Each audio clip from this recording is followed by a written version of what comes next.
rise in the Pledge of Allegiance.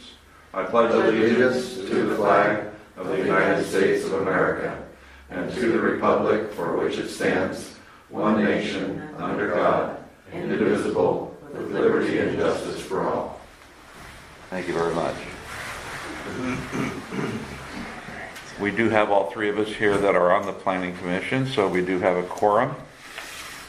I'll make a call for other business items that you want to have added. Mr. Chair, I would ask that we could add other business. I would just like to give you an update on the schedule. I've been publishing those.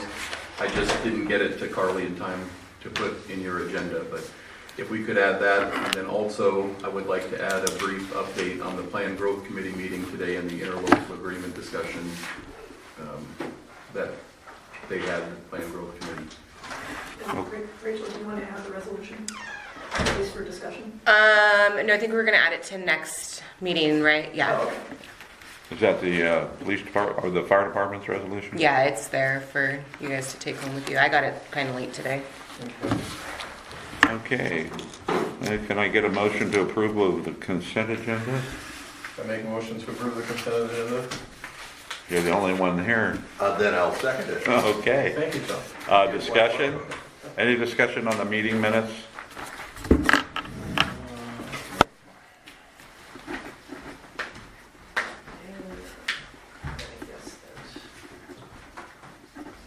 Someone say hello to Francis. Hi, Francis. Hello, Francis. Hello. Okay. Hello. Hello there. Okay. How about the business licenses? They all look good. I guess the old Farmers Insurance building will be housed by Barrel and Babes. My understanding that is supposed to be an upscale women's clothing Oh, place. Talked to Cindy this afternoon. Okay.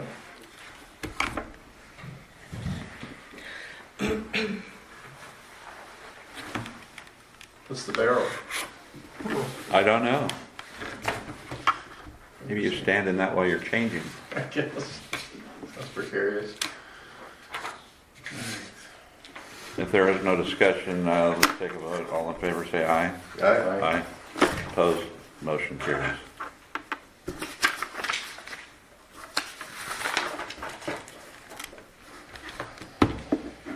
Any commission reports? Renee? No. Tom? No, I haven't. I have nothing. We have no public hearing today. New business, the Fish and Wildlife Habitat Conservation Review. Would you like to take over that, sir? Thank you, Chair Birch. I actually would like to turn it over to Carrie from Ecological Land Services, who will be leading us through these changes. So, Carrie, if you'd like to take the lead. You're on mute. Now we can't hear you. she's done mute. I was muted. Okay. We got you now. Do you want me to, I can't remember, did I screen share last time while we were going through it, or? I would prefer not to. Yeah, we probably can't screen share tonight, even if we did last time. So maybe Okay, we do all have copies, either digitally or Okay. printed in front of us. So if you just want to walk through it, I think that's probably the way to go. It's the safest way. okay. And Francis might chime in on a couple areas where he, had worked on some of the text, so.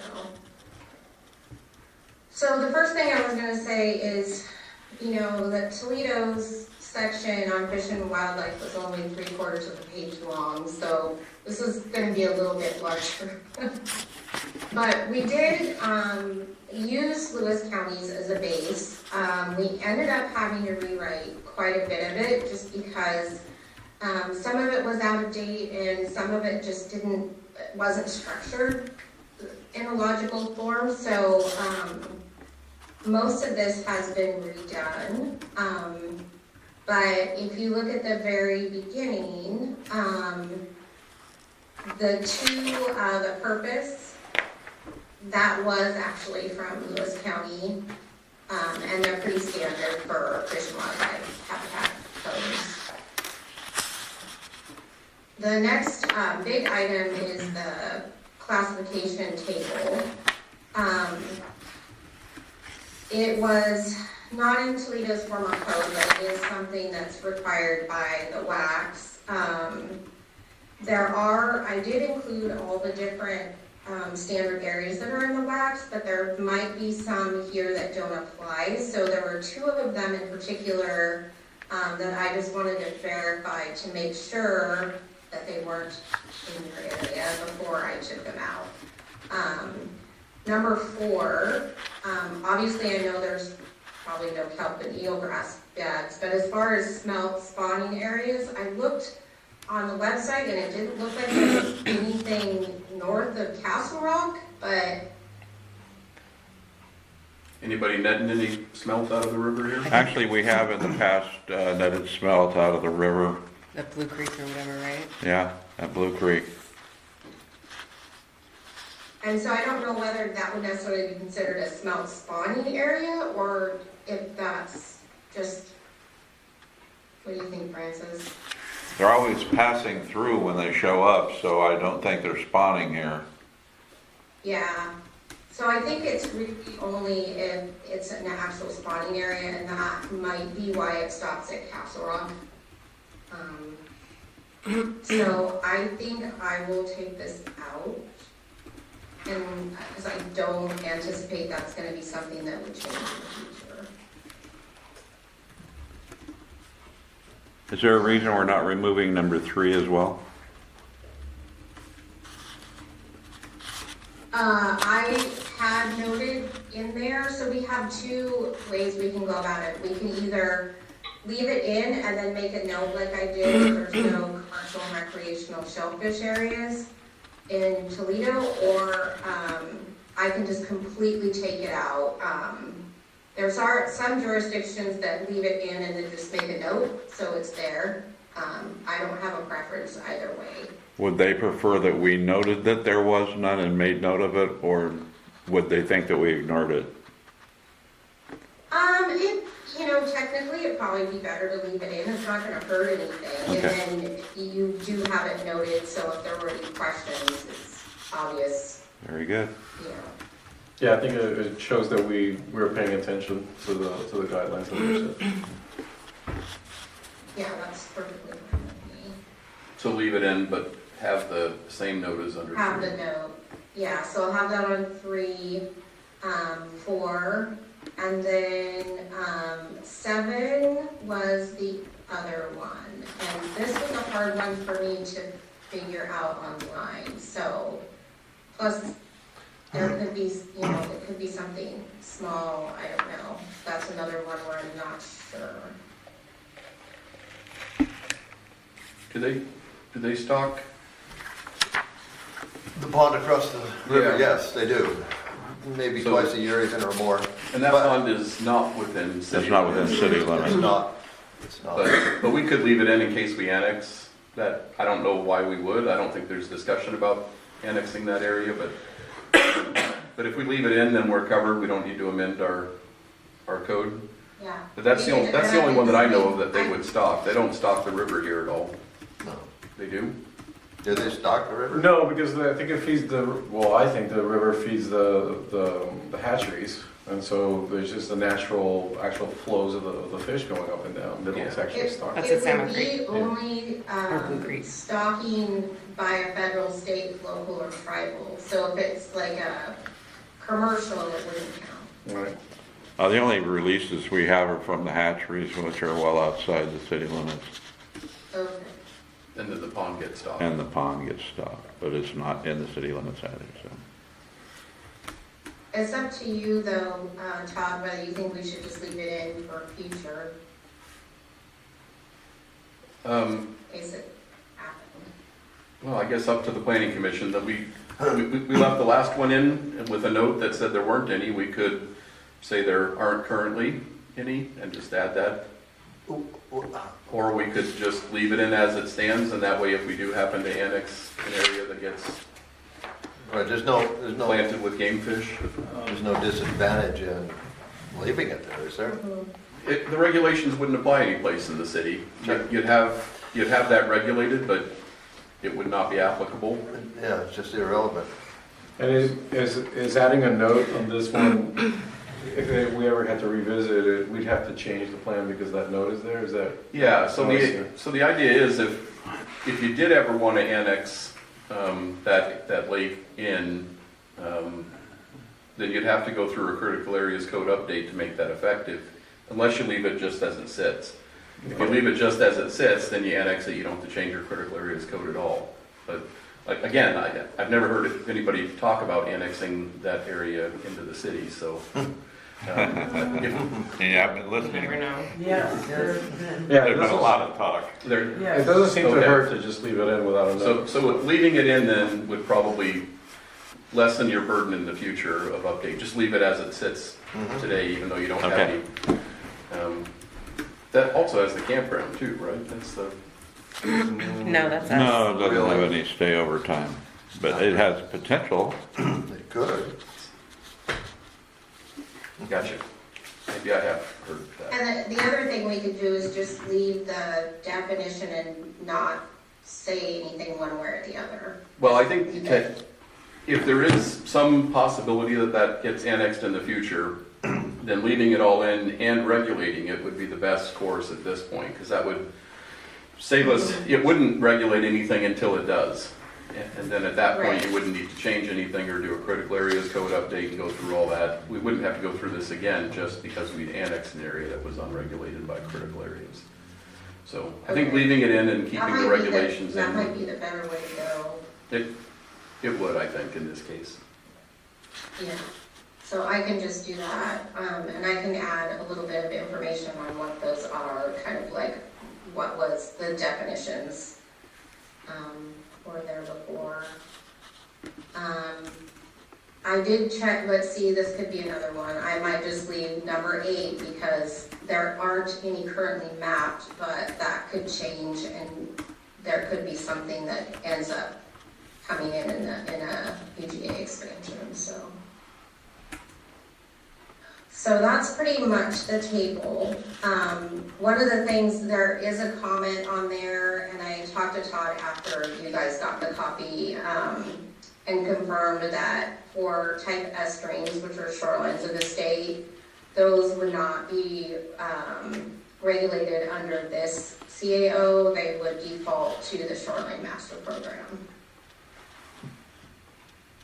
because there are actual regulations for type S streams in the SMP currently.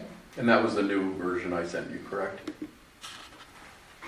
Not the currently recognized version, but the new version I sent. Oh, yeah, right, yeah, sorry. We're in kind of a weird place with our SMP. Yeah, because you just haven't had the blessing of the ecology yet. Yeah. Correct. And there's a bunch of changes we have to make, so I'll make sure that's in there. So the next thing I wanted to bring to your attention, most of this is kind of standard, but in number 1, we departed from what Lewis County had said, and some other jurisdictions have said about deferring to WDFW as far as mitigation, or Lewis County actually says that they want their applications for any type of project in one of these areas to go directly to WDFW. So we were not going to put that in. So what we did is we basically phrased it in that you will defer to WDFW in regard to the classification and the interpretation of priority habitats and species, which we feel is fine, because that all they're doing is they're saying, okay, it falls in one of these classifications, and they would be the experts to do that. And so that's basically what both of those lines are saying, what extends onto page 3 at the top there. So is the change that the administrator would determine the mitigation instead of a WFW, or? Well, no, so the way it would work is the administrator gets to determine if they want the mitigation sufficiency guidelines. So that means somebody would, obviously you wouldn't be writing up the habitat management plan. You would have a consultant do that, turn it in, and then you would have the right to determine if you feel like that's sufficient without going to WDFW. We put that in, you may solicit recommendations if you feel it's necessary, but it's not required. We are not absolutely sure that WDFW will accept this, but we felt like with, you know, that presentation what you gave you with recording in progress. That's being required, that was a pretty scary phrase to say that you are defaulting to what WDFW wants for mitigation. And Francis is in the process, and he's on a group that's kind of trying to sit down with WDFW and come up, because all the jurisdictions are just, they don't know what to do because the mitigation is just so astronomical. So it may change where this gets better, but in the meantime, we don't know that that's going to happen.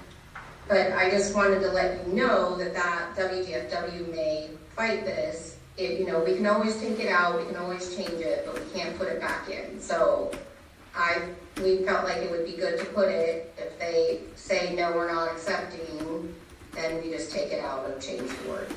Makes sense. One other comment I wanted to make on this is I noticed on the type NS streams,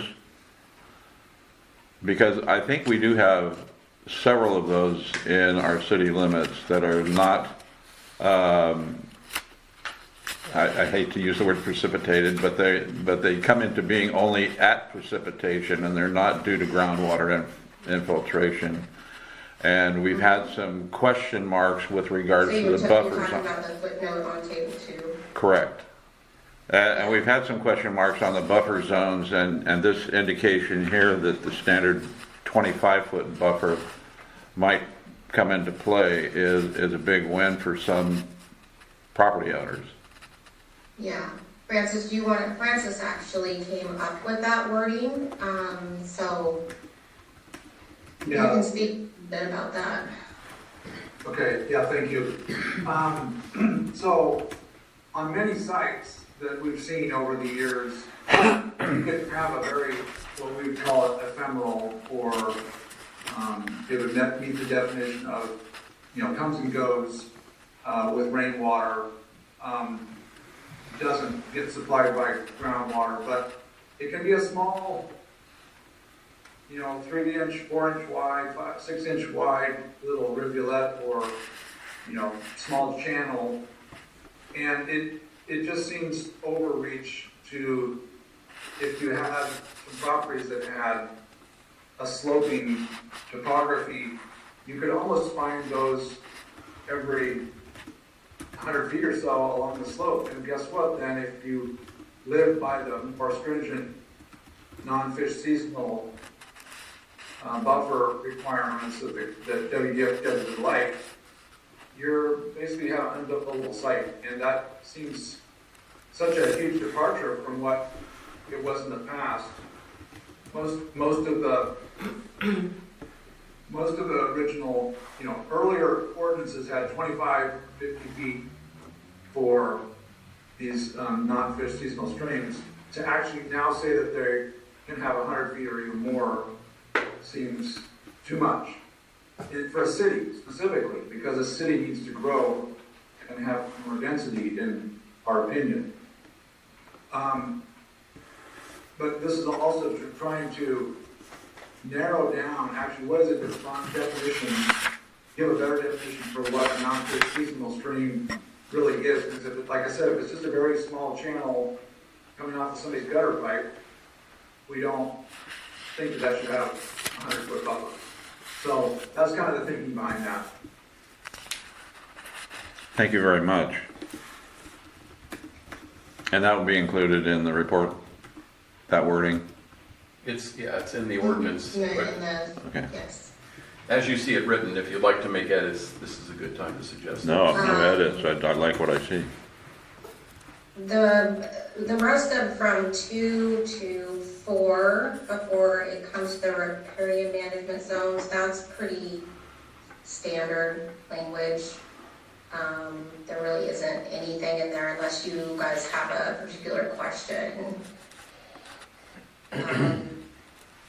Because the main changes in that riparian management zones at the bottom of page 3, which basically where we state that the riparian management zone, which is basically the buffer, would be estimated on the average 200-year site potential tree height. And that's where the table comes in, and I believe we had showed you that in our presentation originally. And we are still feeling like this is going to have to be in here. I don't really think that, and I don't know, Francis, you might speak of this, I don't know whether if we propose something different, I mean, there may be some jurisdictions that do, but they're more than likely going to be bigger jurisdictions like counties, you know, that probably have a little more resources to fight it if WDFW says no. Carrie, can you maybe just present a general couple of words as to what this section does? It may be confusing to people that aren't deep in code all the time, but what does this section actually accomplish generally? I'll send that over to Francis because I could do it, but he's more in the site potential tree height. So the thinking behind this comes from Fish and Wildlife.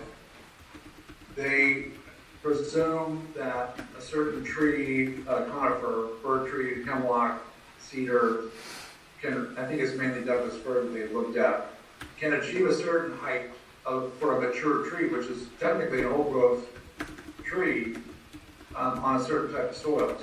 So their thinking is, let's apply that to streams, so that if there's a tree going next to the stream, and it's an old growth tree, and it falls away from the stream naturally because it's old or gets hit by lightning or whatever, it doesn't get taken up by somebody who cuts it up for firewood and says, well, that's not even the buffering. So, and then moving outward for that, they're thinking that trees that are growing out 200 feet away will also be shading that stream from that far up distance. So, it's kind of a noble belief, but it's really hard in practice to kind of deal with. I've seen sites where in Clark County now, they're like, for example, landowner is almost 200 feet away from a small fish stream. There's pasture between him and the stream. There's no trees at all. But he wants to do a project on his property. Well, the county is essentially saying, well, you need to plant trees in that 35 feet because it's a 235-foot buffer. You need to plant trees in that 35 feet of your project that will, in about 200 years, get tall enough to shade that stream. And you gotta think, is this realistic to force somebody to do that? No. There's got to be better ways, and you're not even helping the stream for 200 years. What if the guy who has the pasture between you and the creek actually keeps it mowed or keeps it in agriculture? So there's just it's just a strange concept to now apply in the real world. In theory, in science, it's wonderful, but practicality, when a planner or biologists like us who are working for clients trying to figure out how to achieve that, it's very difficult. So that's where this has come from. That's the basis of it. They haven't, in my mind, they have not really seen a lot of cases yet because they haven't come through the system where there's going to be challenges to it. And I'm sure there are, but because it's so fresh and so new, you're not going to see it.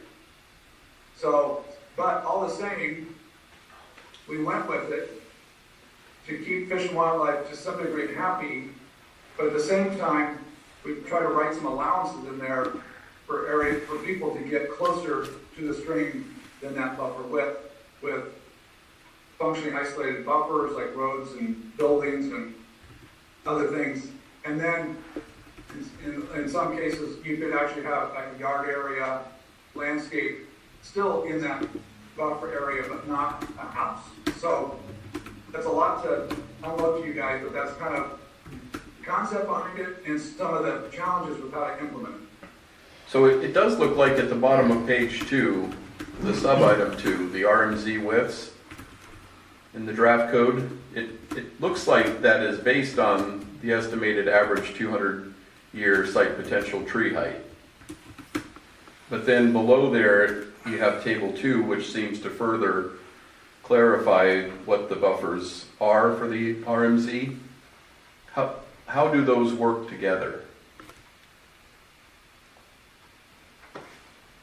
If I read sub-item number 2... I don't know if you cut out for like half of that sentence, so I'm not sure If I read sub-item number 2 at the bottom of page 2, that one clearly says the site potential tree height, that these the RMZ widths are based on the estimated average 200-year site potential tree height. How does that work with table 2 below, where we have different buffer widths that don't appear to support site potential tree height? How do those two work together? I'm not sure I'm following you. One says you apply the site potential tree height, but table 2 does not apply the site potential tree height. Sorry. Table 2 is the site potential tree height. It's just based on it, I think. Those are all the buffers for site potential tree height.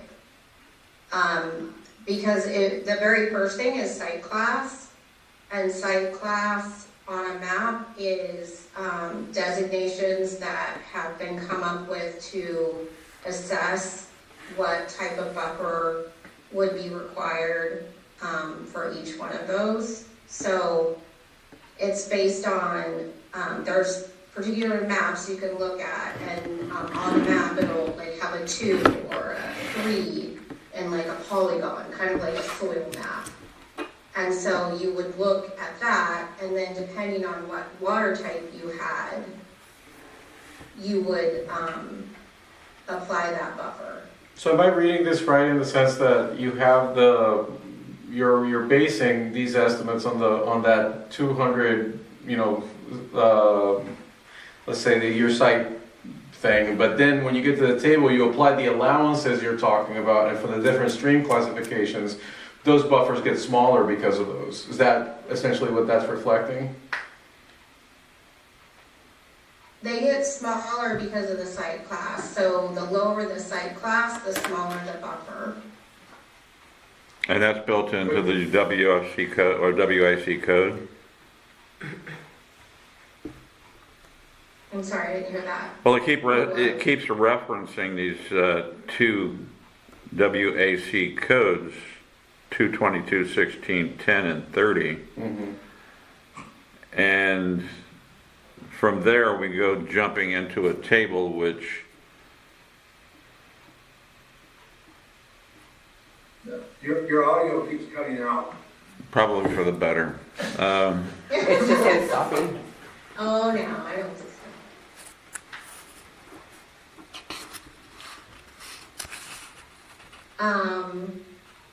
So this table 2 implements the site potential tree height as it's allowed in this approach that we talked about. Okay. Maybe I can So, and I'm sorry, I had the wrong page numbers because I forgot, I had put something at the very top of mine, so I apologize, I was telling you the wrong page numbers. So, the number 2 at the bottom of page 2. So what that is saying is that the riparian management zones, which are basically the buffers, are based on the estimated average 200-year site potential height, which is WDFW's system for determining how big that management zone would be. And then it just further says that it extends from either side of the stream from the ordinary high watermark to the distances on table 2, each site class by water type. So that's just explaining what's in this table. Is that clear to everyone? Yes. So, Unfortunately. so you have a table and you have that sub item 2 that just gives context to how we came up with the table. So you don't have to worry about having a 300-foot buffer in any case because the table doesn't include a 300-foot buffer. And once you have the table, then working down from there, you're also allowed to do these other things. You're allowed to look at functionally isolated riparian management zones. You're able to increase or decrease the widths based on certain criteria. So you've got flexibility even beyond those to help to address site-specific conditions. But but we can't play with the numbers. The numbers in the table, I believe, Carrie, came from the WAC, right? Isn't that the table based on the soil classifications that are here in Toledo? Yeah. So to change those is to start a battle of You don't want to go a there. battle of studies. You'd have to do a specific analysis to show why you're varying from the statewide table. Okay. And that's a lot of work and a lot of time and energy. So what we've tried to do instead is to craft in, or what ELS has tried to do is to try to craft in some exceptions to the rules that will fit the site-specific conditions that we may encounter here and Yeah, allow. which is later down in the. Yeah. So now it's clear to me, so we're just repeating those numbers essentially that have been passed down, and then we're putting our allowances in to have some flexibility. That's it. And I do want to thank you for Francis for getting that vertical separation on the buffer into this. Make Brene very happy. Well, yes, great. Well, I don't think we have, how many bodies of water So, in city does that make limits? sense to everyone now? It's really, I mean, when somebody first explained it to me, I just looked at them that like they were speaking some different language. So, and I'm a biologist, so if that makes you feel any better, I mean. I think Commissioner Hill had a question that he was trying to. Sure. I know the audio was cutting out, so you might not have heard him. Well, I'm just wondering, I don't think we have any can't bodies hear of you. water in. I don't know why it's. So can we do a conference call with them and have a phone up there so they can actually hear you? Yeah, I'm going to call you now, Carrie, from my phone. There's one stream behind the shortstop up there. Try the phone. Yeah. Is that listen. Tom, the entire east side of First Street. It's called Calvin's. Well, that one, obviously, yes. Then we have Bill have Creek. that. And Bill. That's 200 feet. And Bill Creek, is it behind the Behind the apartments you're shortstop. talking about, Tracy? Yeah, like. Is that Bill Creek? That is Bill Creek. Ah, I hope. Okay. Yeah. All right. But that's the only one I can think of. Well, yeah, maybe if you can use this to hear us, and then we'll hear you. We seem to hear you just fine through the audio, but can Okay. you want to try again, Commissioner Hill? Well, Yeah, because I'm only hearing every like third word. I'm only wondering out loud, really, how many bodies of water in the city limits of Toledo are affected by this. Because the way that land is affected, basically is to absolutely stop any kind of development or building. I mean, 100 feet is it's a long distance. And if we don't get to play with the numbers, we just have to adhere by them. So we pretty much, wherever Bill Creek goes, wherever Cowlitz River runs, we don't build. There's no building. I mean, there just can't be. 100 feet. What, the Callis River runs? Is that what you said? Yeah. Yeah, the Cowlitz River, if nobody can build within 100 feet of the Cowlitz River. But we have areas that are grandfathered in already as far as our Front Street Right. water zones. Right. And we have vertical separation issues here too, which take. Yeah. But I think, I mean, that, it doesn't matter. I mean, if this is what we have to live by, it's what we have to live by.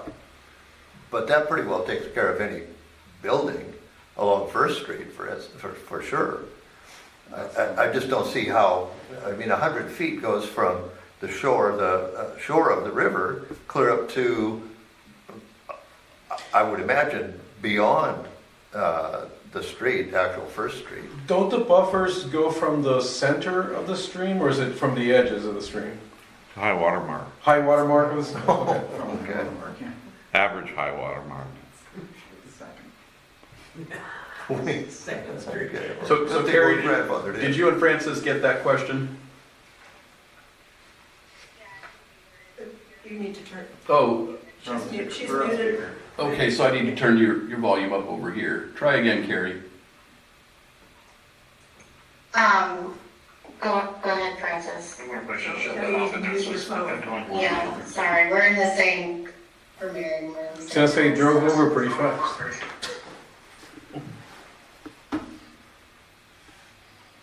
Two computers, one in the dining room, one in the family room, doesn't always work, please.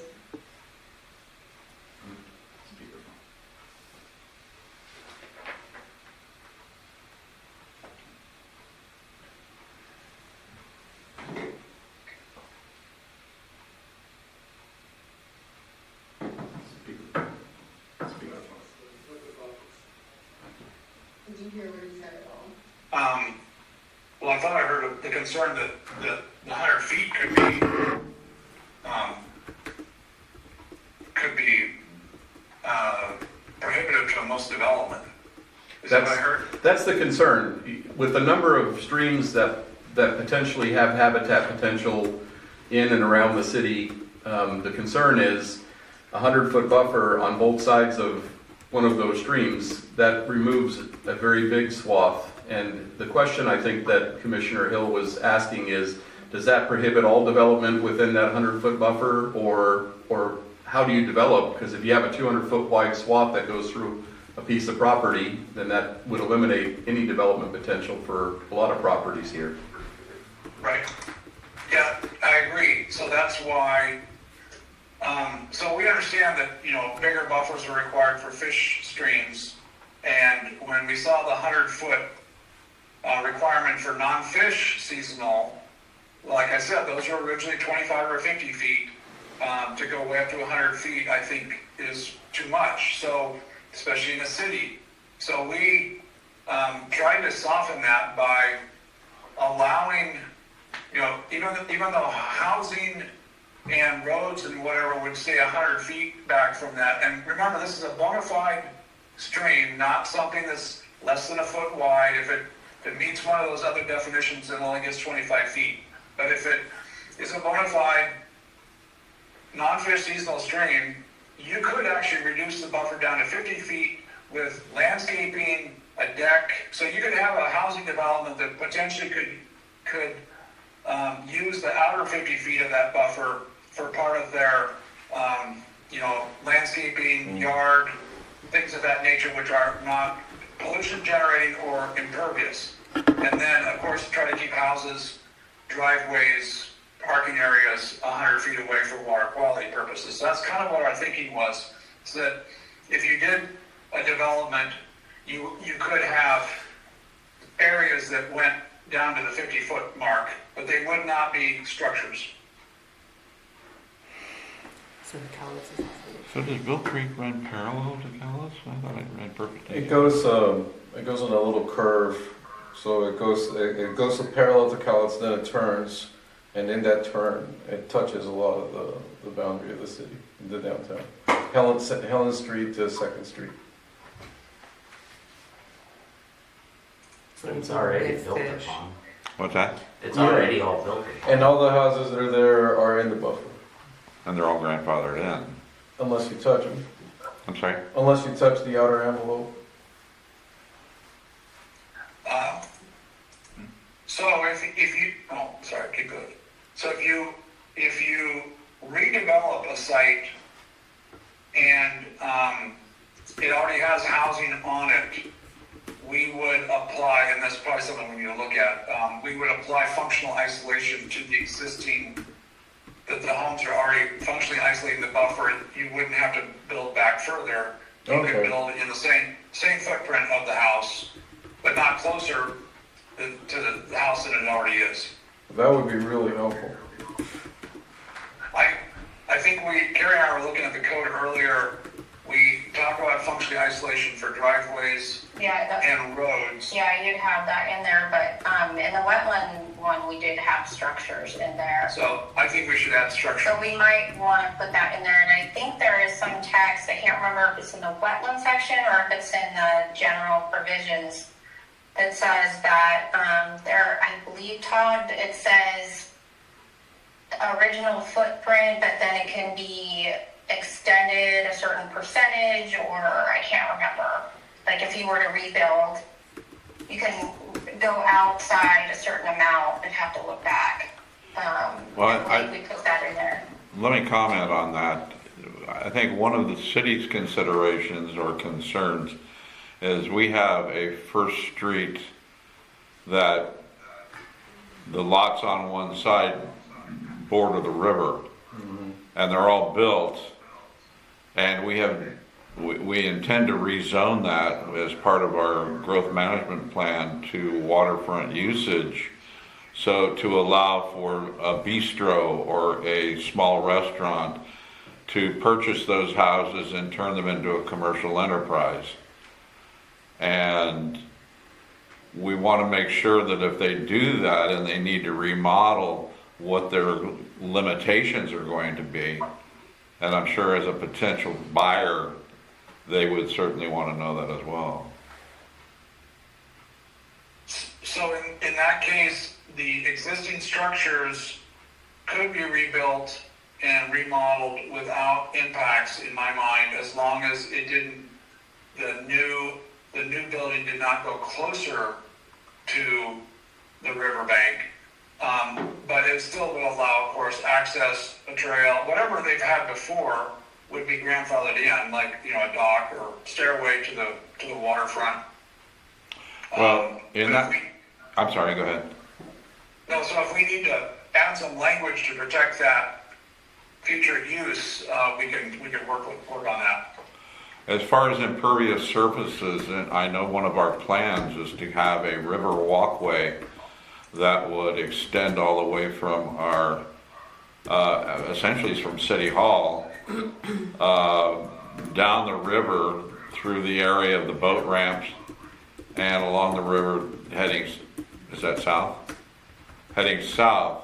Now, would that, by the nature of the ordinance, be required to be a non-pervious surface?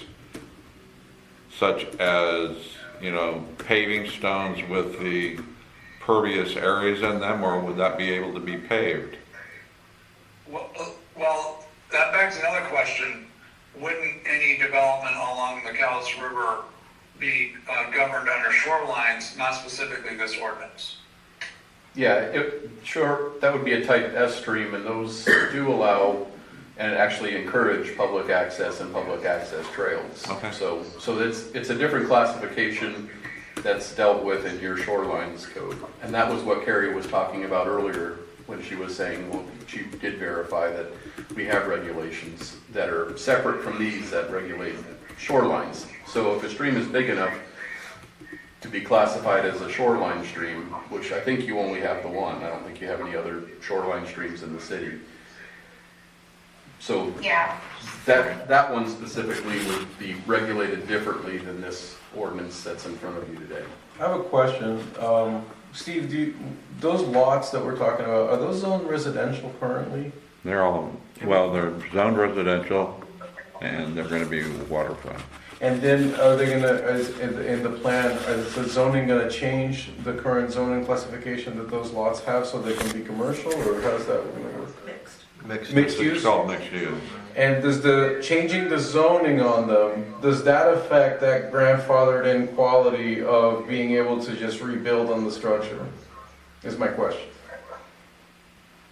Yeah, I don't know, that would be in the SMP, you're talking about on the Cowlitz. Yeah, That would be in the SMP. So rezoning wouldn't affect that part because your Okay. SMP says that the houses can be no closer than the houses on the adjoining lots. So if you have a house on that lot, you're tearing it down and rebuilding it, then you'd be able to build it back in the same place, just no closer to. and the zoning doesn't affect that at all? The change in zoning doesn't affect the grandfathered use. Okay. The grandfathered use predates the zoning, so it gets to stay. So what may happen is if more than 50% of the structure is destroyed, then under the grandfathering clauses that we have, I think, I checked this not too long ago because we had this question come up in Planning Commission. And I think you guys do have the 50% rule in there. So as long as 50% of the home is still intact, then you can rebuild. But if you get 49, if it's 51% destroyed, then you have to comply with the zoning code. Those are gonna be some interesting buildings. Yeah. The one thing to keep in mind though, if it's a change in use from residential to zone commercial or something like that, then you have to read what commercial is allowed in the Cowlitz River shoreline because it could be different. Sometimes the parking setbacks off of the riverbank can be different. Yeah. It could be 15 feet in one case for residential, it could be. But that's all for new builds, right? If they're grandfathered in, that wouldn't apply. I don't know though, because let's say if I'm converting a house to a business, but I want to have a party deck out back and a dock to go down the river, and I want to have some additional parking, you'd have to just make sure. I mean, your residential codes would no longer, your residential use allowances would change because you have to look at the commercial then. Right, but I think what Todd's saying in this instance, that would trump, the fact that it was existing would trump anything that would change as far as setbacks for zoning, because those wouldn't, right, Todd? Those wouldn't apply. Well, unless you had a significant change of use, like what Francis is suggesting. If you have a change in use, if your residential use is destroyed by 50% or less, then you can rebuild that. If you want to construct a new thing, then you have to construct to the same setbacks as both your neighbors or the average of one and what the requirement is. If you come in and you say, okay, I'm going to change my use, well, now you've got a site plan review with the city and you have to look at what the commercial standards are in the mixed use code and apply those. And then with that, it wouldn't be grandfathered in because you're changing the use. It's not a grandfathered use. So you would apply all the new codes and all the new regulations. However, in the shoreline area, you could still rebuild because the buffering standards are such that you have to, again, build to no further than your neighbors. So you wouldn't be able to add your deck and your patio out on the riverside to support your commercial use because that would be closer to the river than your neighbors. If you wanted to do that, you'd have to move the structure back and do the deck or patio. Well, that's kind of, okay, that I'm confused because what he was saying in one particular instance, talking about buffer zones, is there would be instances where you could use a portion of that buffer area to put impervious surfaces such as decking. For low impact developments that don't have stormwater requirements, you can do those in the first 50% of some of the buffers. And that's what Francis was talking about. Right. But for commercial uses, those are always high impact developments. So if you do a commercial deck where you're hosting large volumes of people, all of a sudden now it's a different use of that area. It's a higher intensity use. For residential uses though, those can be lower intensity. Some commercial uses can be lower intensity too. Mm-hmm. So but there's a whole piece of the the critical areas code that talks about low intensity and high intensity uses. We addressed that someplace else in here, right, Carrie? That's that's in wetlands. In wetlands. Should we do the same thing in the riparian zones where we talk about that to allow some of that lower intensity stuff adjacent to some of these streams? I don't know whether that would, it doesn't really apply because that is just a wetland, that's just allowed in wetland code by ecology. I don't think that. I haven't seen that apply. We're trying to do that actually a little bit by saying the outer 50 feet could be still a use, but not like a structure. So that's a change of intensity. But I've never seen it applied where we can go low, medium, high, for streams. Yeah, habitat is just. I'm afraid that's going to be a red flag that'll attract. Yeah, I've never. And it's a fair question. Yeah, it's a fair question, but. Well, the reason I was bringing this up was just the idea that we may want to have some sort of strategy to advise people who did want to build those commercial establishments, so they would always sort of fall in the least impactful way to their development, I guess. That'll all be under the SMP though, that's not, or the shoreline. Okay. Yeah, that has nothing to do with them. Okay, fair. Yeah, in the case of the river, that's true, but I think the best advice we can give to people who come in and want to develop in a habitat area that's not the river, or even if it is the river, is make sure you have a good wetland and habitat consultant to help you through this. We're laying the framework in what we're adopting in code, and we're building in some areas that they can have for flexibility in how they apply it to their development. And the work that ELS is doing, I think they're pushing the envelope to the point where we think we can get this through with the current state guidelines, but not going to a point where we're going to get stuck doing a lot of back and forth and additional analysis to try to justify something that's out of the mainstream for what they're used to seeing in these new codes. But you're right, Commissioner Hill. These are all very impactful to landowners, and they do significantly decrease the amount of developable area within urbanized centers, and that's been something that's been discussed not just with this update, but for years. Constantly, the state is trying to push more density inside of an urban growth area and inside city limits, but at the same time, they're taking these preservationist approaches, and that means that the buffers on the streams and on the habitat areas continues to grow, and that puts pressure on those urban growth areas and city limits because they can no longer accommodate the same amount of growth that they used to. So there's a rub there, and the thing we try to do in these processes, that's why we're considering these along with our growth projections in the same process. We're trying to figure out how impactful is this? Do we have enough land in the city, and how does that, and how do these work together? So I know it's a long and confusing answer to a simple question, but Well, it's a good balance. We're trying to get as much flexibility as we can for the city to be able to do the progress we want to do without raising any great red flags with the state that's going to cause us to not be able to do anything. or require you to do a bunch more analysis that costs them. And if there is one good thing that comes out of it, and theoretically speaking, is that these very things will make it that much more critical for us to expand into a UGA that we do not have. I agree with that 100%. Yeah, that's a good point. Okay, thank you for that long sidebar there, but did you want to continue on, Carrie, with reviewing the code? No, I think it's great to ask all these questions now while we're still, kind of in the process. There are a couple ways, though, that you can adjust the buffer. One of them is obviously the functionally isolated, and we talked a little bit about that.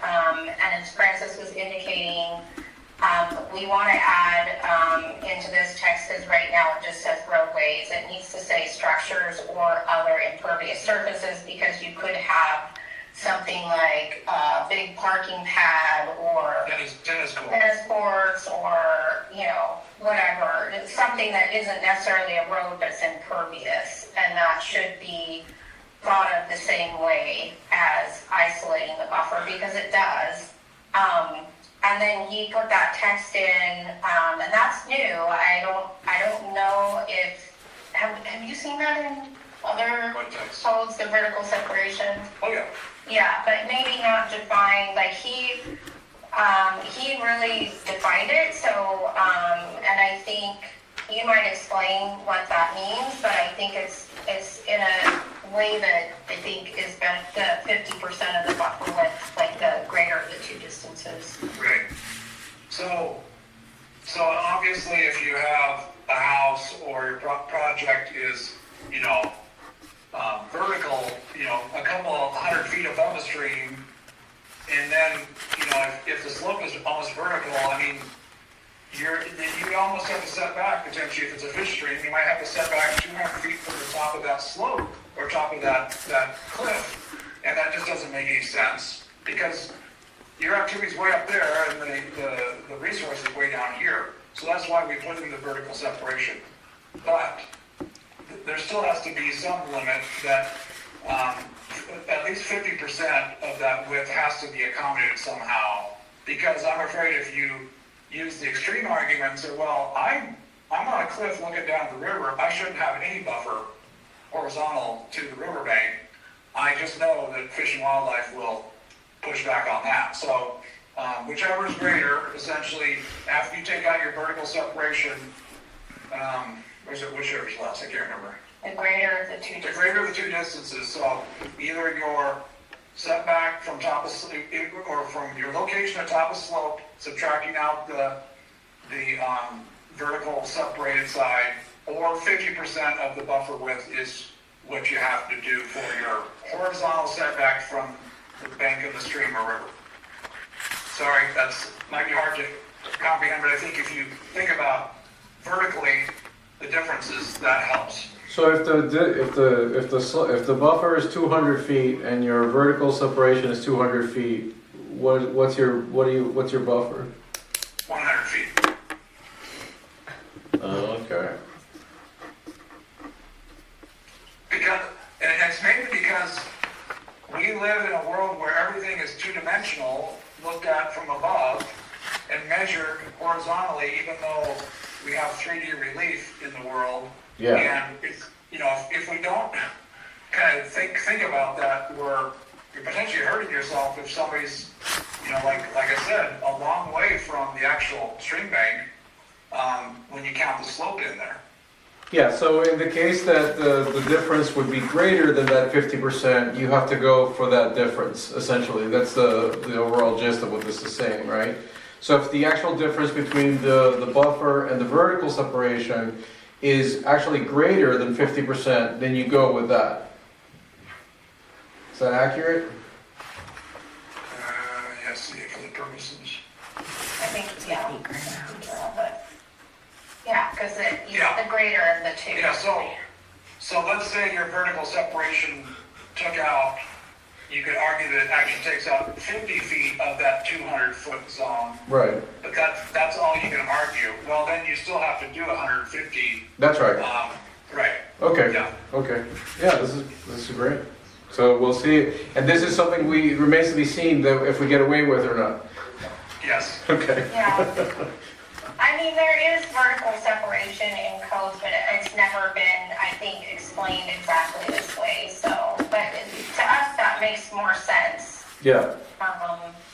Well, as a rule of thumb that I've seen it before, is slopes 30% or greater is considered steep enough to make the vertical separation argument. Yeah. Okay. Thank you. So Carrie, it looked like there was one more section that you had a pretty big comment on about, and this is down below where it talks about designation of locally important habitats on page 5. Okay. Yeah, before we go, I just wanted to point out, though, that there are two additional, and Francis alluded to one of them, and the decreased buffer widths. One is that if you have that native landscaping, lawns, trails, can be located within the 50% of the outer buffer. So if you have a 200-foot buffer, you could have lawn be 100 feet of that, and it would still be accepted.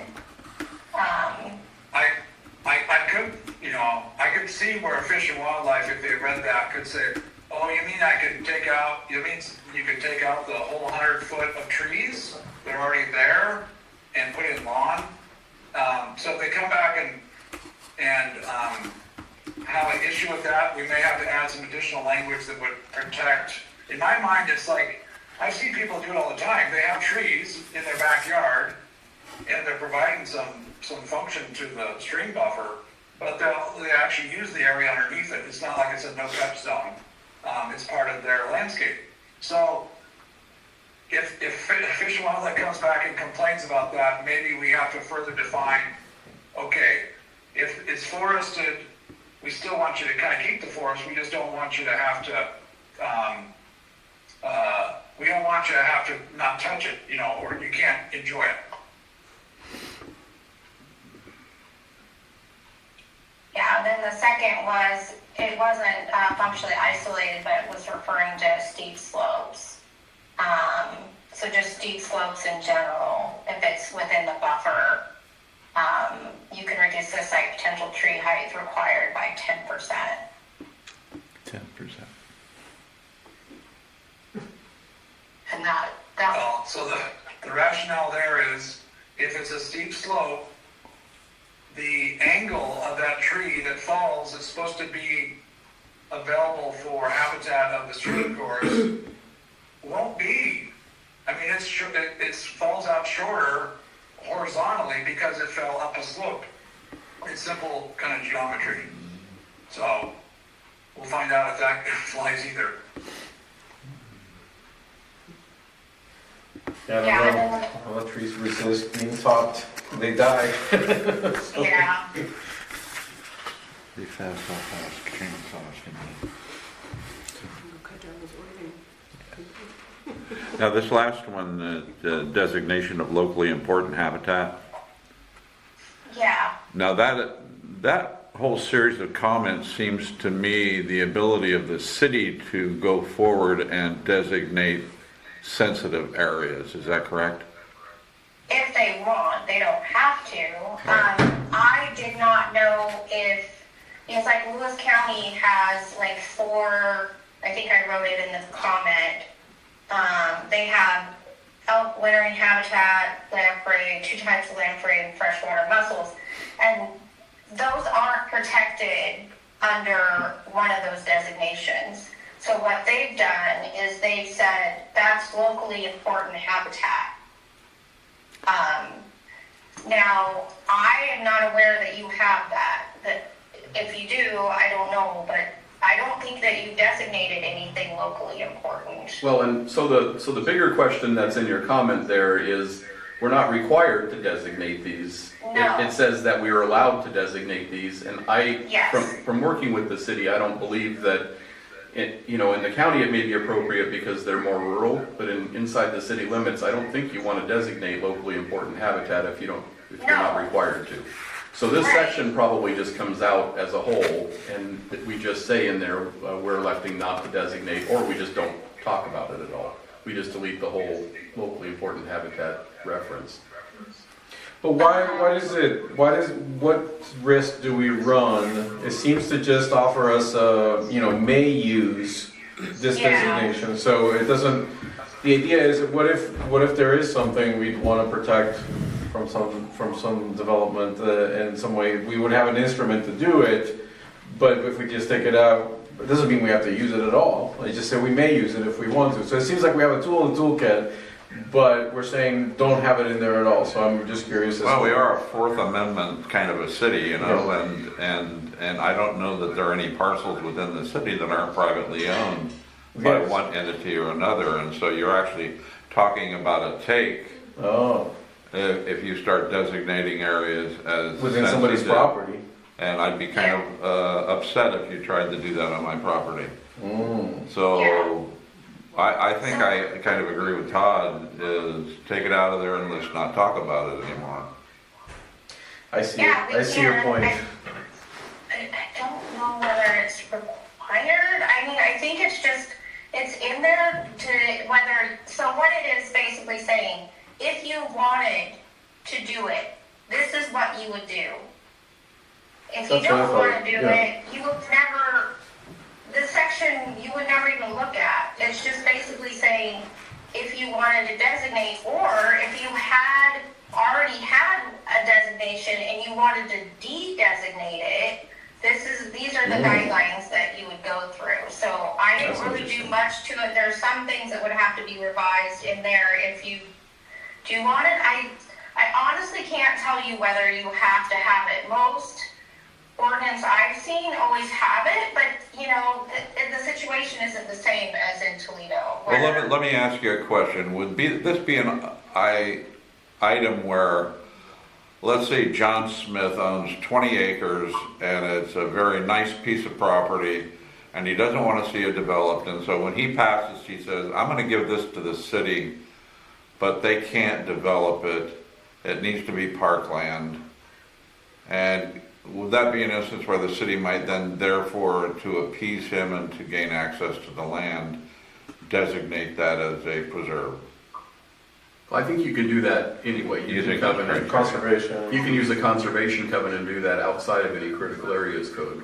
What this gives you the ability to do as a city is say, oh, up there on the hill in that big meadow, we have a lot of elk wintering habitat. We think that's valuable to protect, so we're going to designate that as a locally important habitat and apply these special regulations to it. I think that's... So, or, yeah, in Steve's backyard, the Western Brook lamprey is present there, so we're going to designate that as a locally important habitat.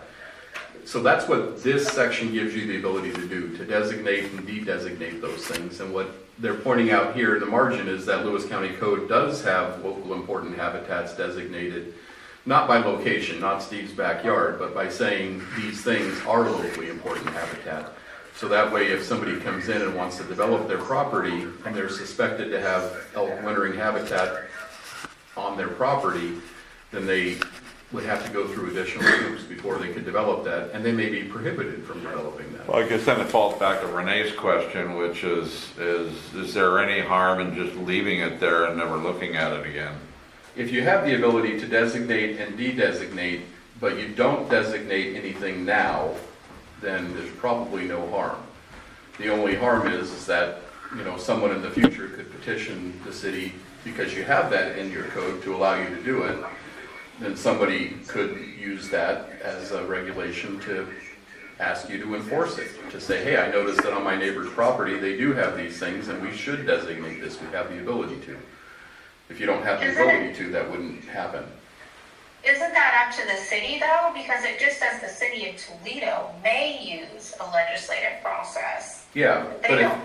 but if one of the citizens decides that his neighbor's property shouldn't be developed because it has elk wintering habitat, this section of code now gives him a tool to be able to step in and help to block that, if the city's willing to entertain that. But the city would have to defend why they weren't willing to entertain that. I mean, here, if you have something that is generally recognized as a locally important habitat, and somebody steps up and says, you should designate this, and you have the authority to do it. But is it like permitting, where the onus is on the person to do a study and to meet the certain criteria to be able to prove that? Well, in this case, it says the city may, and it tells you what you have to do for the study and all that stuff. That's what this section is talking about. But it takes a phone call to the Sierra Club or somebody else, that big money to get involved, and all of a sudden you're fighting a battle. Yeah, I think maybe you want to take it out, and then if there's some reason, because the only reason why I think it's in there is if you go up to that first table where it says, because number 2 on that first table with the definitions and classifications says habitats and species of local importance. And I can just say,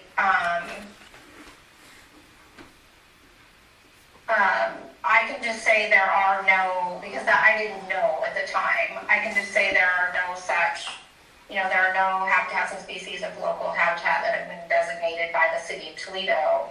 We could just leave it at that, and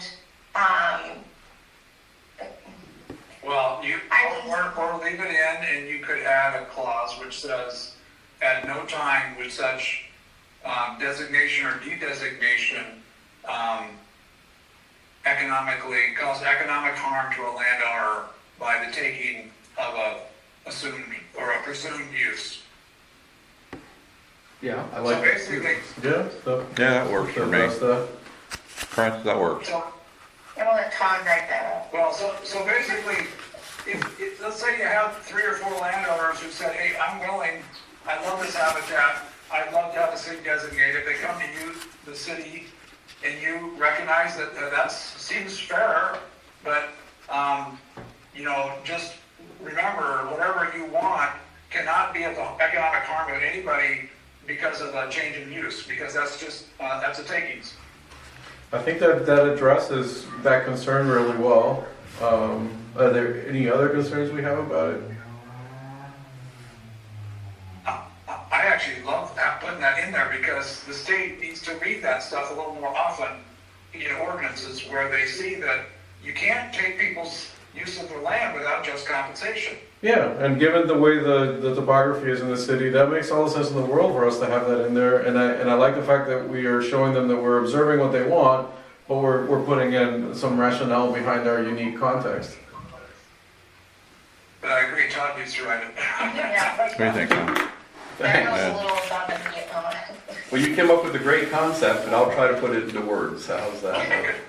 I'll work with you all on developing that, and we'll bring it back at the next one.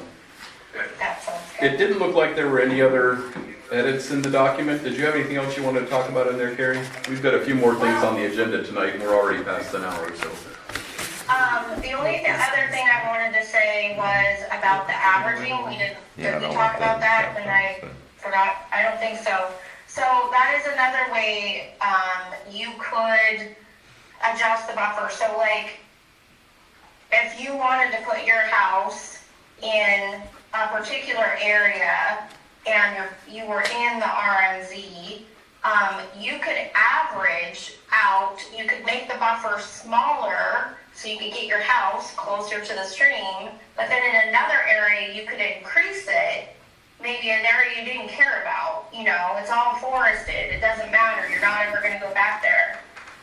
Just as long as the total area is the same, you can do that. I don't think, it doesn't say, there isn't a maximum, I don't see a maximum for, Usually it's maximum is either 75% of the standard or 50%.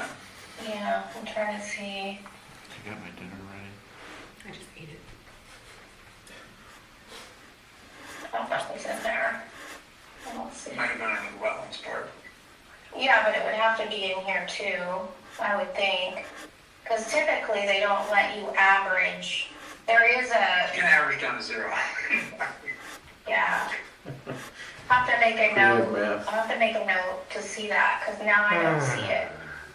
But anyway, so you kind of get what I'm saying in that there is some flexibility there, and a lot of developments that we've done have had that situation where they want to put their subdivision in a certain area, but then they have a whole bunch of the property that they don't care, it's natural area, whatever.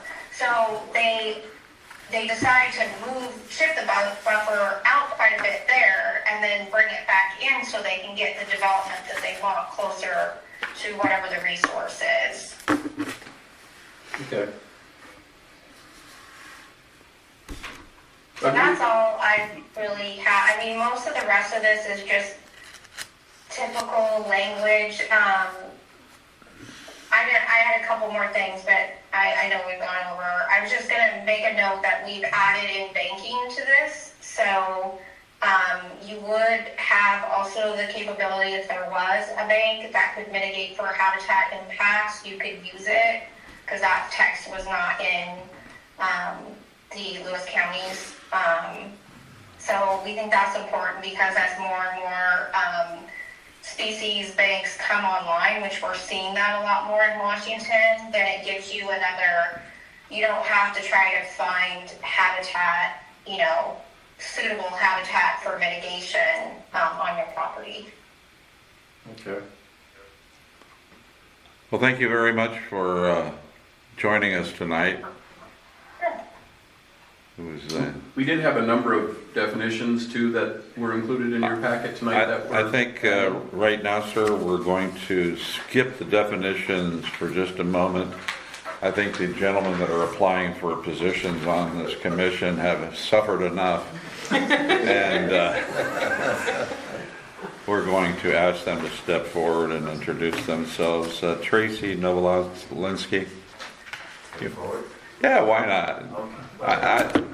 Actually, I would prefer you just took a chair because we've got city council people here in the back of you. They'll be staring at your back, and that's never any fun. And You could also combine the two of them because they may have similar questions. that's true. If you'd like to step forward too, sir, Jacob. Are we done with ELS? Yeah. Yes, I'm sorry, we were. I have one little comment, which is that thing about the averages, is that something that you're gonna make sure is in this particular piece? Okay. All right. It is, we're just gonna refine it a little bit. So just like everything else, we'll take what you told us tonight, we'll revise it, and we'll bring it back again next meeting for you to finally bless it. Thank you so much. Thank you so much. Thank you, Francis and Carrie. Sorry, I thought you said we were moving to that definitions. Well, they have definitions too, so I didn't want them to hang on for extra time. I fully. I wanted to get them off the clock as soon as I could. I appreciate it, and I'm sure you do too. So do I. Gentlemen, how are you? Doing well. How are you? Good. Tracy, start with you. Could you tell us about yourselves? I know you've been around for a while. I grew up in Kelso, graduated from Kelso, in the Navy in 91, got out in 95, done construction my whole life. My dad had a construction company. As soon as I got out of the Navy, I went right back into construction and mostly drywall, built a few houses here and there. And, I was my own business owner for several years, but as time has progressed, my body, I'm not physically capable to be very productive anymore. It's funny how things start to hurt that never hurt before. Yeah, and so I'm trying to move beyond the physical part of it, and I'm looking to become a building inspector of sorts, and I just, Tom had said something about this opening, and I thought it would be a good start as far as to figure out. Well, based on tonight, do you still feel the same way? Yeah, no, it was interesting. See, we don't really sit on our hands in here. Yeah, and that's the other thing is, everybody can sit there and bitch and complain, and I would like to not just be a complainer. I would like to know how to do things, fix things. That's awesome. I can appreciate you had a interesting collection of references. So, Well, my good buddy Kendall Richardson Yeah. and Mr. Layton and Tom Hill. So takes it. Steve, do you want to take a moment and set the context of what you guys are actually going through? And they would be coming in on the tail end of that? Yeah, and they're going to be kind of in the battle too. Currently, we're in the middle of our growth management plan. And as you can see from tonight, Fish and Wildlife is a very small part of it. Can you expand on that, on the extent of what we've got going here? Sure. Well, the comprehensive plan periodic update involves looking at the zoning code, the future growth areas where the city may want to expand in the future, review of all the environmental codes for geohazards, wetlands, habitat, looking at our zoning and land use policies, applying new zoning designations to separate. Right now we have 3 zoning designations. We're separating those into about 7. So we're just making sure that the categories of uses are compatible between each other and that those properties have areas that are specifically zoned for those in the city. And then we're looking at the regulatory piece too to make sure that we're meeting the state guidelines for permit processing and all those things. So it's an all-encompassing review of everything development in the city. So it really is a big deal. But just to set a little context, so it's not super intimidating, this comes up every 10 years, is that right? It's supposed to come up every 7, but. Okay, every 7 years, so we just happen to be in the storm right now, I think usually it'd be less intense. But in addition to that, the city has finally recognized that we've been giving away the farm Right. with regards to the fees or lack of fees that we've charged. And as the city progresses chronologically, people want their services to maintain or get better, and you can't do that if there's no population growth. Because things cost more every year, and unless you want your taxes and your water bills and everything else to go up, we have to grow. I mean, it's either grow or die. And we have found a lot of areas where we were deferring to other agencies for monetary revenue, and the big one being building permits. Used to be they walk into the counter here and pay their $20 and then go off to the county and pay $4,000, and we got nothing except a new person in town. And so we've taken over the building permit process from the county, and we have instituted or are instituting impact fees for new construction to help offset some of the costs of traffic and fire and schools. The citizens made it pretty well known at a couple of the big meetings that we attended that they wanted development to pay for itself if it was going to come to town. You know, during COVID, everybody found out that they could work remotely. Well, what town has the best 20 gigabyte bandwidth internet around? We do. And so we got a rush of people determined that they were going to develop in the town. We've got 2 outstanding parcels right now, one that's approved and awaiting construction start, and one that I believe they purchased the property from Joel, and it's the same developer, so that would be another 250 homes. And we're looking to our urban growth areas, which will eventually extend all the way down Highway 505 to the freeway at exit 63.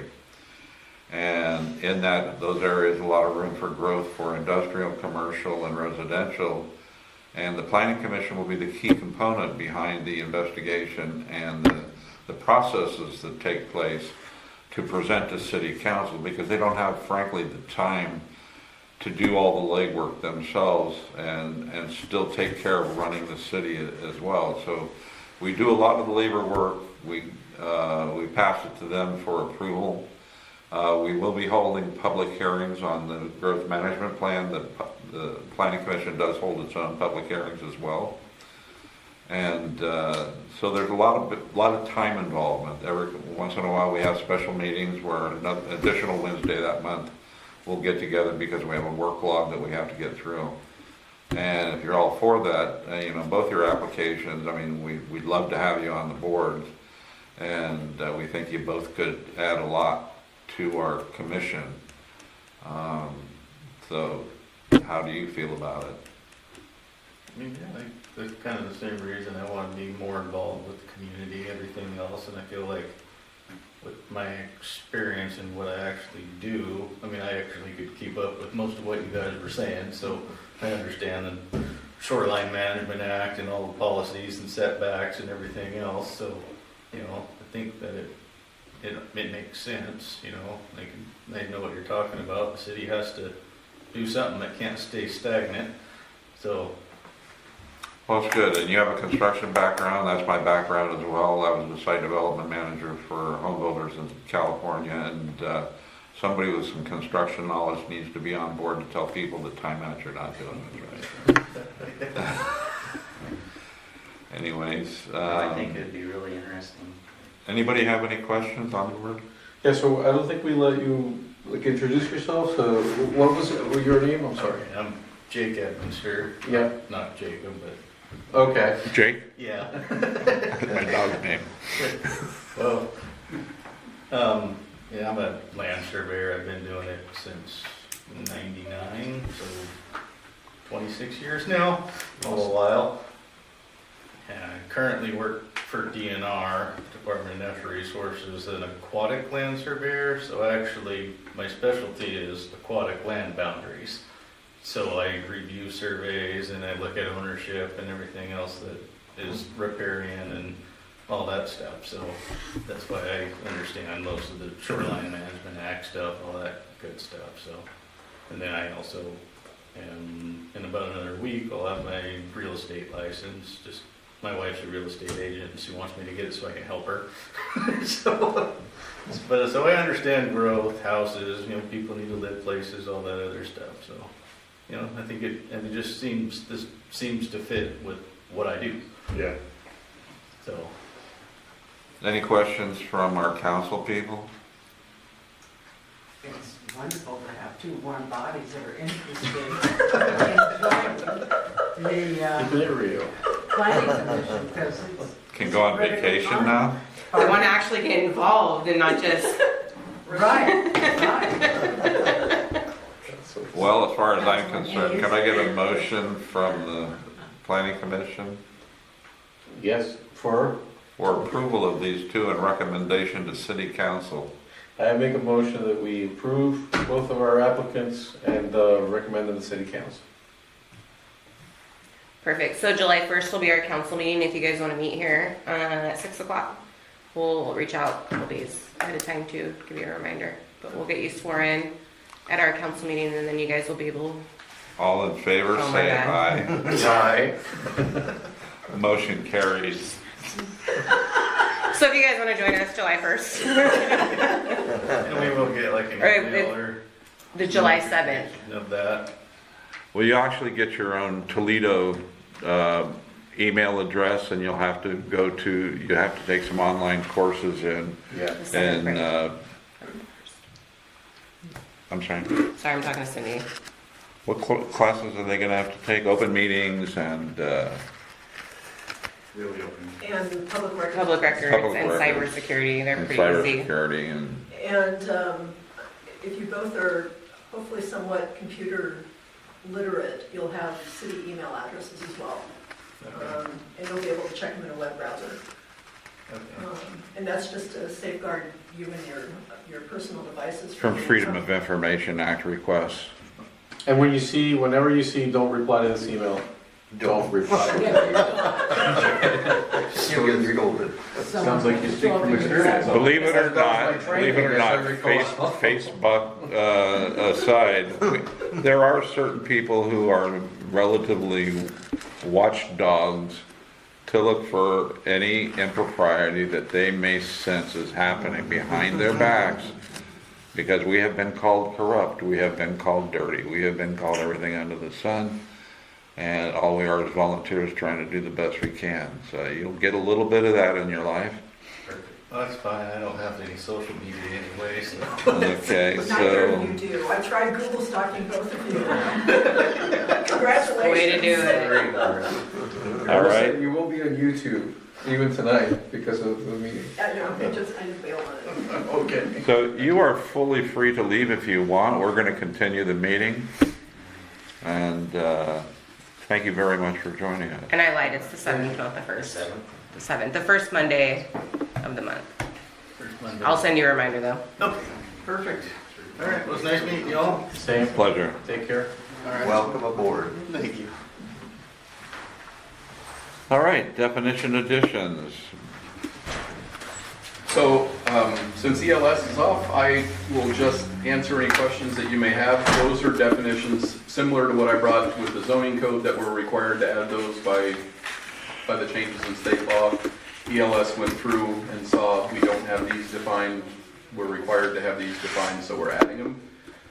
As with everything else, there's flexibility in how we word these, but you can't change the definition significantly enough to not meet the state requirements. So if you have any questions about those, I'd be happy to answer them. If you have any modifications, you can either bring them up now and we can discuss them, or you can email them to me and I'll.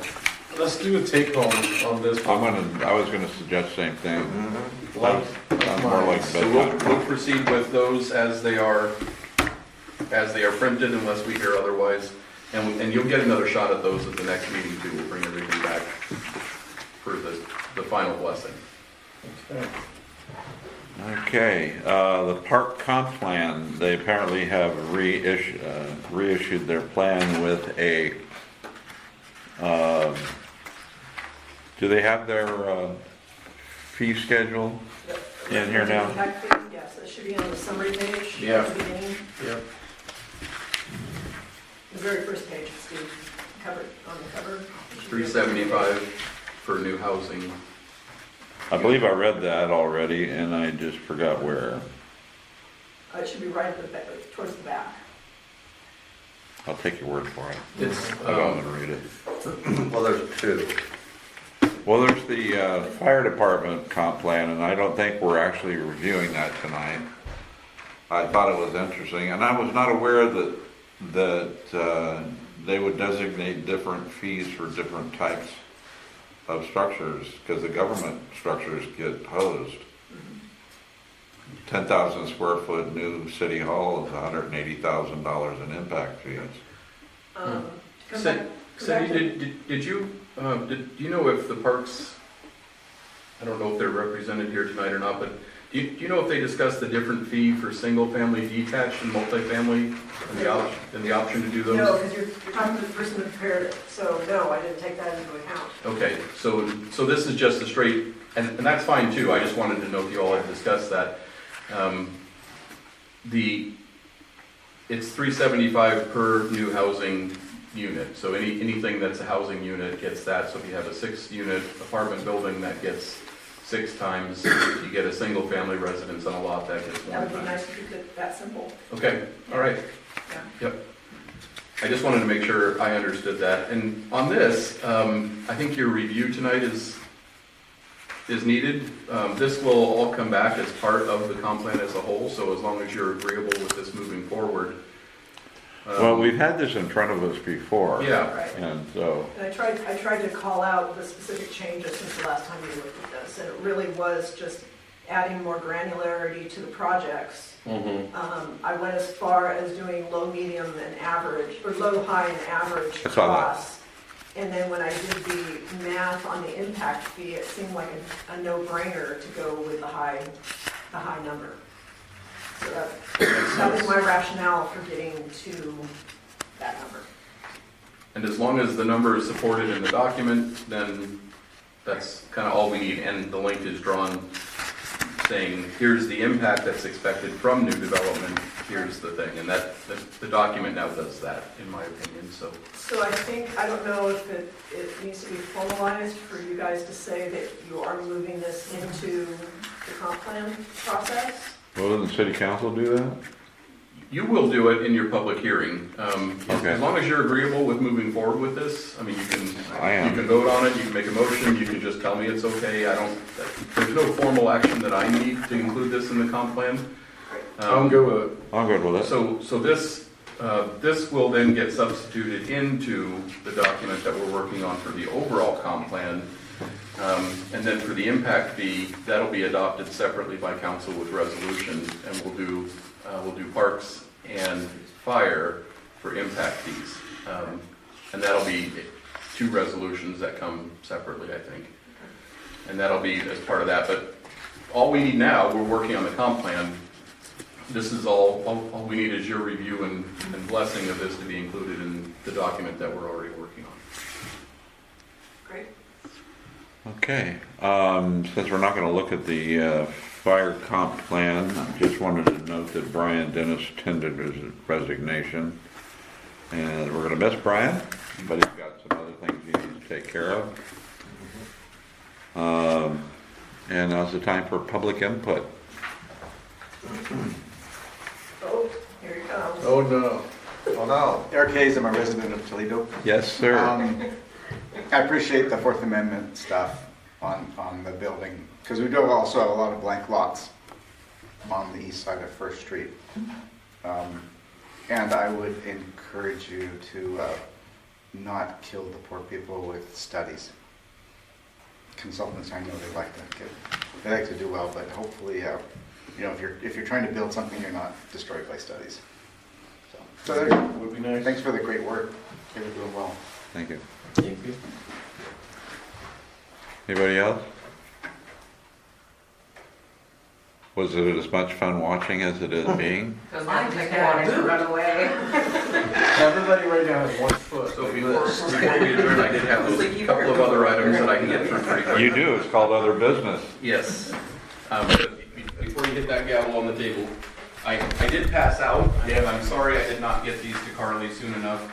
I've been trying to keep this updated every month for you all so we can track our progress. Really appreciate that. You'll see that I'm hoping that I can bring back the entire comprehensive plan, now including the parks element. We will adopt fire and schools by reference, so we won't include those in our documents that we're adopting, but we'll recognize that they exist.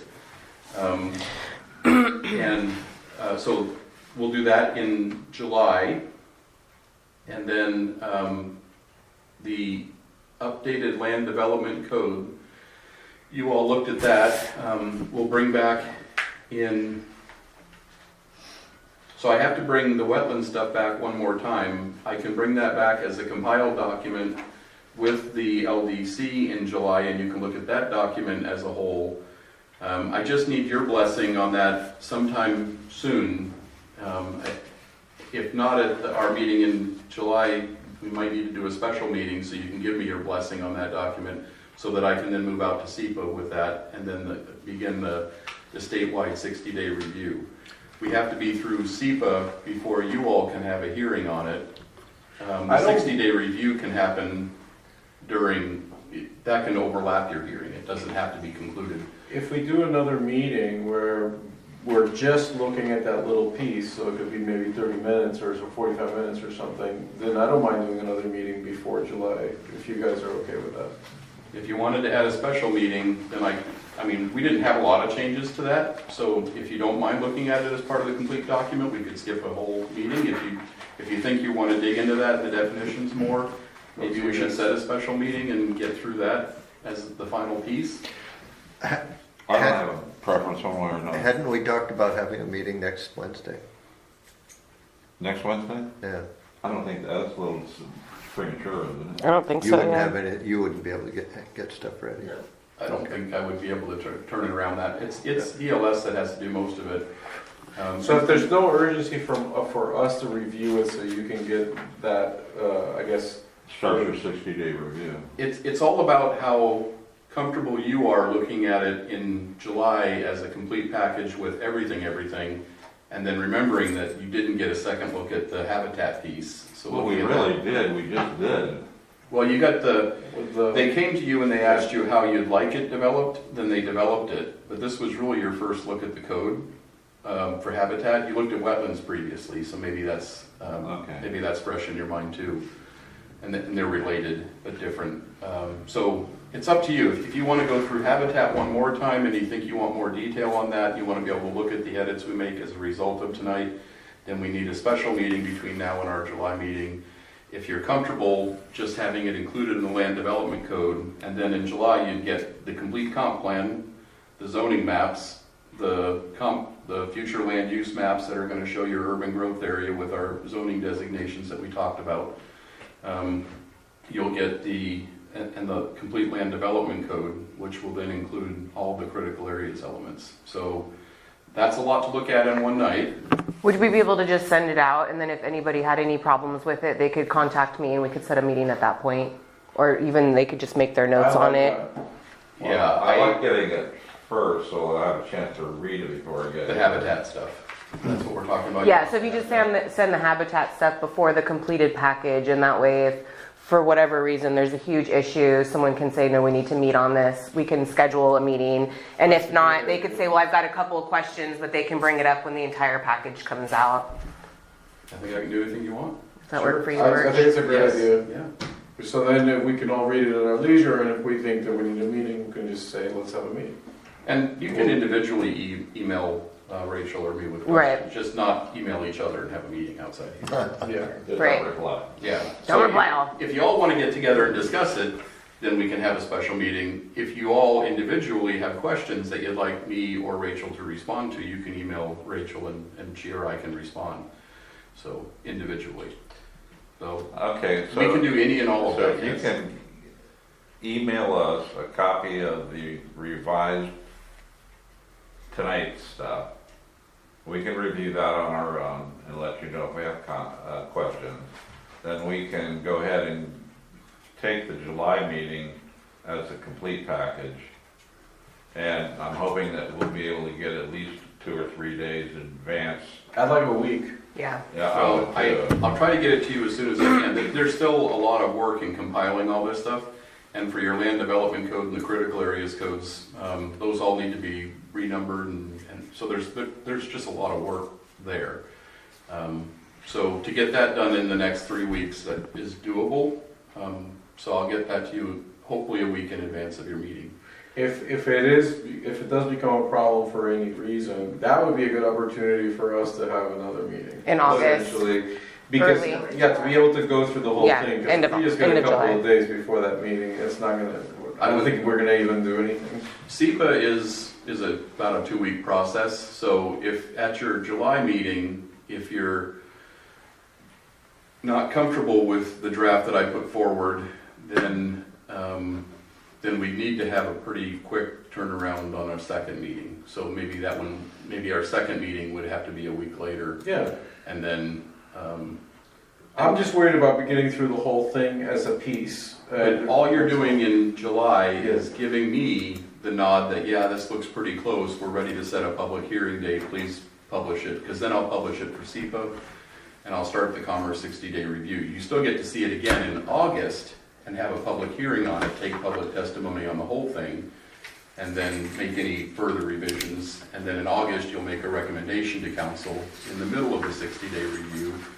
And then in September, October, I'll take it to council where they will have a hearing. And there's a lot here, so I'll have to work with Rachel and council to see if they want to do a couple of workshops and break this into pieces, or if they just want the whole package that you send them. So, but we need to have it done by December, and I know council also has a lot of year-end stuff to get through, so October, November, December is usually budget season, so I'm trying to get out of council's way to do year-end stuff.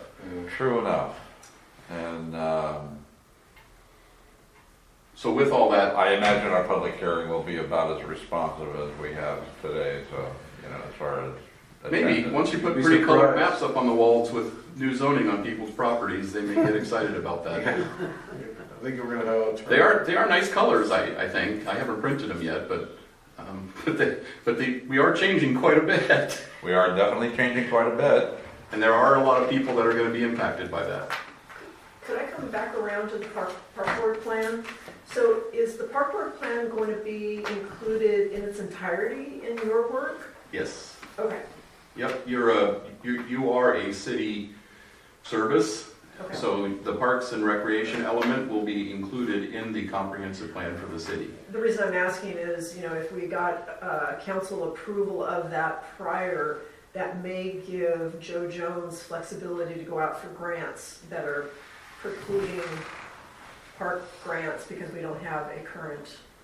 Oh, you want to move that up faster? No, I'm. Well, there's no reason why typically if it's part of the city, if it's a city department or city service, then you include it in the same document. There's no law on that. If you wanted to adopt that by reference as well, you could. And then council could adopt that sooner. So if there's good reason to do that, you still have to go through SEPA. But that had to go through SEPA, so it'd be a separate SEPA process. Yeah. Never mind then. Yeah. Okay. But if there's $1 million of grant money floating around out there that you're chasing, There's then not, no. it's probably No, worth it it to go just- through a. Yeah, I just knew that was a roadblock. But Oh, and then sounds the like it's painful okay. one, has the school just about given up on? They're not doing an impact fees. But we will adopt their plan by reference. They provided it to us, and I think that was the last direction I heard from everybody is, yeah, let's go ahead but that's not a city department or service, so theirs will not be included in the book of your plan. It'll just be in one of the appendices. It'll say we adopt this by reference. So when council adopts your comp plan, they are adopting the city fire and school. So if school ever changed theirs Plans to do impact and fees, parks. they would be included. Yeah, Well, it's gonna be an interesting election when they decide to float a bond for whatever they think they're gonna get.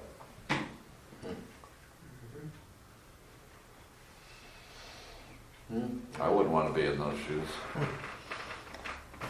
Are we at the end? And then a quick update on Planned Growth Committee today. Yes, oh, that's right. We talked about a couple of things. Of most interest probably is the way that the county is moving to address the way that they co-manage urban growth areas with cities. The county has the sole authority to regulate growth and development within it. City has no authority outside city limits. Outside city limits and within your UGA, it's all county. What they've historically done is they've had interlocal agreements with a couple of larger cities so that they can co-manage those, meaning they've deferred to the cities for the city to review and approve development permits. They're no longer doing that, and we pursued that development agreement with them initially, but then backed out because of some of the complexities with building permits and costs to maintain and other things in there that were unfair. Everybody backed out. So the county stripped it way down, and now they're just talking about development regulations, and today they presented a draft. Toledo is listed in there as one of the Category 2 cities, which means that we do intend on entering into an interlocal agreement with them, but the interlocal agreement is that they also issued a draft of that today, and it only addresses how they're going to process land use and development permits. Basically, they're agreeing to have their staff review any permits in the urban growth area, but they're going to use city codes. And that's what the development agreement says, and that's what their policy says. So kind of exciting that we've moved beyond all the complexities of the last one. And they'll use the codes from Toledo. They'll use your city codes and your city zoning that you apply within your UGA. I know they use city standards and specifications. They won't, they'll still retain control over the roadways because the county has to maintain those and the city doesn't. But to the degree that you want to put, that a developer would want to put utilities from the city in those roadways, they would co-review those with the city. So the city would apply their standards to their utilities and the county would apply an urban road standard under the county's policies to any streets there. They wouldn't apply their rural road standards anymore. So they're doing all that. If there's any questions on that, I'll bring that back to you all. Probably as we start to get through some of the hearings on the comp plan, they want to have those ILAs.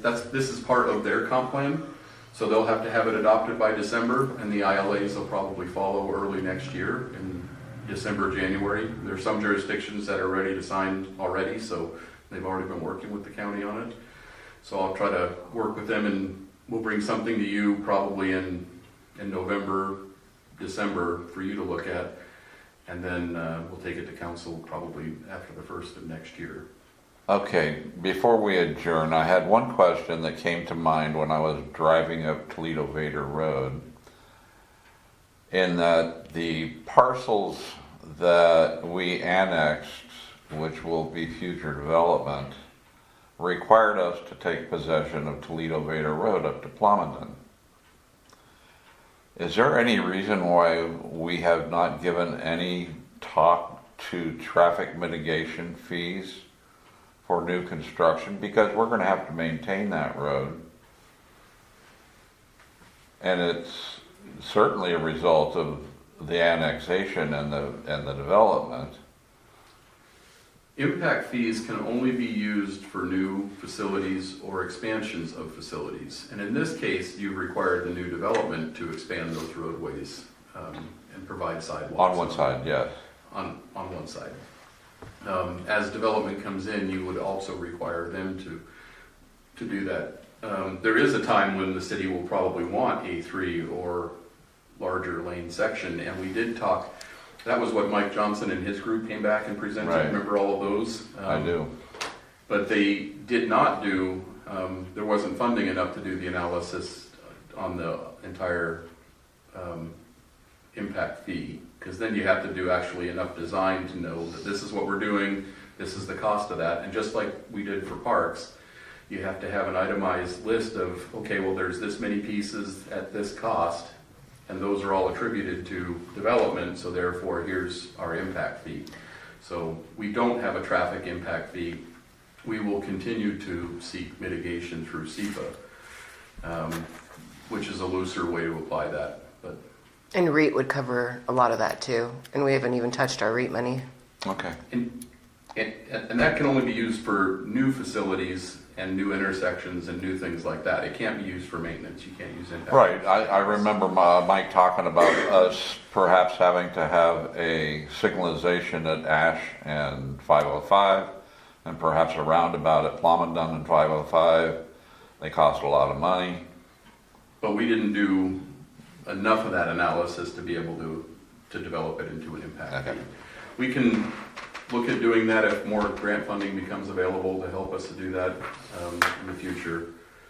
Or if city council magically finds a pot of money that they want to throw at Mike and his team to be able to do that calculation. That's the way that's going to happen. Otherwise, we'll just continue to put mitigation measures in place through SEPA. Well, the interesting thing is the council was not part of the meeting, and which some very serious future spending was talked about. It'll be in your comp plan when it goes to council. Well, it will, and that's the upsizing of the sewer lines, all the way down Fifth to the sewer treatment plant, and the $15 to $20 million expansion of the sewer treatment plant. I would imagine that's going to be some type of a block grant, hopefully. Well, hopefully, but for those, Mike also said that your connection charges and everything, that the way they're set up now, have a little bit of the reimbursement, so it's not just to require them to pay, but there's a little bit of pay forward in that.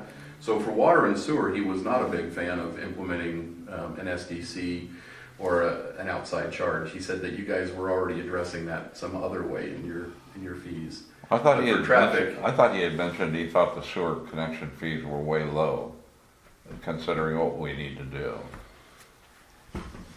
But I'd have to ask. I'm supposed to meet with him next week too on some grants and stuff. So I know he'll work with me on grants. I didn't realize that was Grant Osborne helped with that stuff too, and they don't charge us, so some of that might fall under that. well, things for people to think about. Yeah. Are we all ready? I make a Yep. motion. Somebody make a motion to adjourn. That would be me. I would move that we adjourn. Thank you.